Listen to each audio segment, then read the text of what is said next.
God's chosen, God's beloved, God's perfect idea in his mind. Happy Saturday. Look, if you're wanting to heal, you have to go within. You have to turn everything inwards.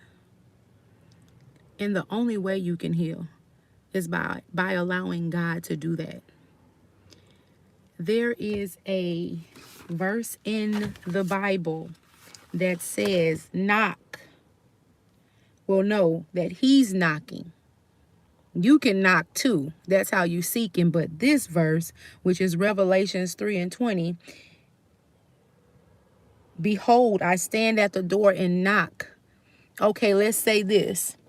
When you feel that anxiety, when you feel that discomfort, when you feel that disruption, when you feel that irritation, when you feel that disturbance, that's God knocking.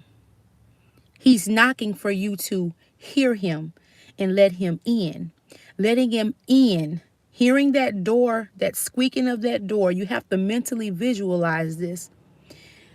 Hear him opening up that door, you opening the door and hearing the door squeak, and then his footsteps coming in. And this warmth coming over your whole body and this light just shining on you, allowing him to heal the trauma, to heal the pain. Now, for me, when that pain would come, when that discomfort, when that disruption, when that disturbance would come, I would turn to something. I wouldn't open the door. I wouldn't take that disturbance as God knocking, trying to heal me. I took that as a disturbance. Oh, I need some instant gratification. I need to be comforted. I need my flesh to be pleased in order for me to get over this. I need this to happen right now. Instead of opening the door, I didn't know it was God knocking. It's God knocking. When you're in pain, that's God knocking because he wants to heal you. God did not create us for us to be in pain. He did not die for us to be in pain. He wants us to be healed. When you feel that pain in your body, when you feel that anxiety, when you feel that hurt, when you feel that betrayal, when you feel that, that's God knocking. That's not an invitation for you to light a blunt. That's not an invitation for you to smoke a cigarette. That's not an invitation for you to pour a glass of Patron. That's not an invitation for you to have sex or masturbate. That's not an invitation for you to do that. That's God knocking because he wants you to be pleased with just him. He wants you to be comforted by just him. He wants to heal you because he knows that instant gratification is only going to make it worse. It's only going to make it worse. When you feel that pain, that is God knocking. He wants to heal you. He did not create you for you to hurt. It is not his will for you to be in pain. It's not his will for you to be going through that heartbreak that you're going through. This is a testimony of mine. I went through a heartbreak, y'all, to where I could not even eat. I could not even think. I couldn't even sleep. I went through this heartbreak. Okay. But God whooped me. He said, first of all, I'm a jealous God. Second of all, that was idol worship. You were worshiping this person because if it hurt you this bad to where you couldn't even eat and you could barely fast for me, you got to be kidding me. So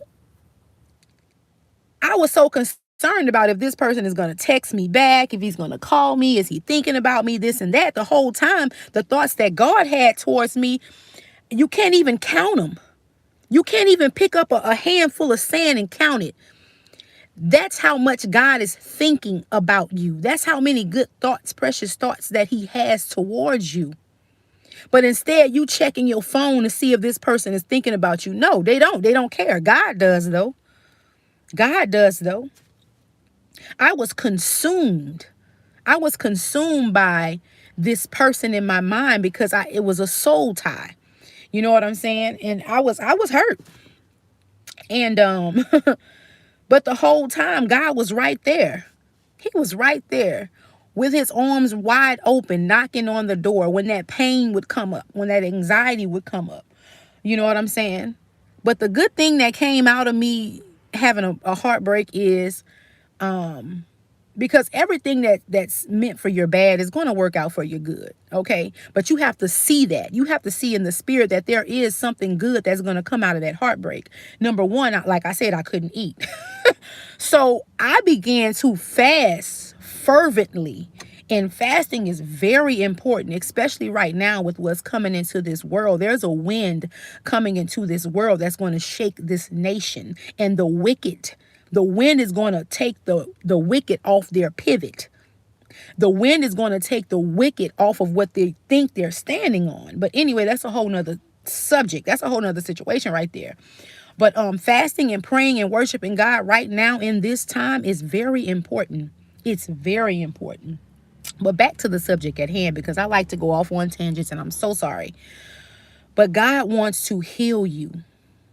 He wants to make you whole. He wants to make you brand new. But you have got to accept the knock. He's knocking. He's continually knocking on the door of your heart. He's not bamming on it. He's not trying to knock it down. He's not trying. No, he's knocking with this humility. Okay. He's knocking, respecting your free will. He's knocking, respecting your decision that you're making. I wish I had a moderator for Yandhi Hill. Yes, I'm sure they do like it, but should they do it? No, they shouldn't do it. Yandhi Hill, ridiculous. I'm gonna pray for you, baby. But anyway, God wants to heal you. He wants you to be whole. He wants you to love yourself. We have the power to heal ourselves. So let's get on board. I just wanted to jump on here and tell y'all that right quick, because I'm about to travel to Alabama with my church family and have a real good time. The sun is out, it's shining, it's beautiful. So I pray that you guys have a good day as well.